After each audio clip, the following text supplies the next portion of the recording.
これで小さいようならその適当な木を準備して抜くといいかと思いますよ。はい、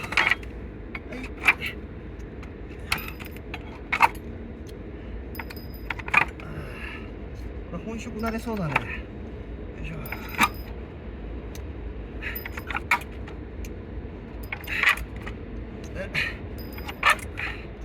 この釘を丁寧に抜いてる理由はね、また後でわかるけど、これをまた活用できるもの活用します。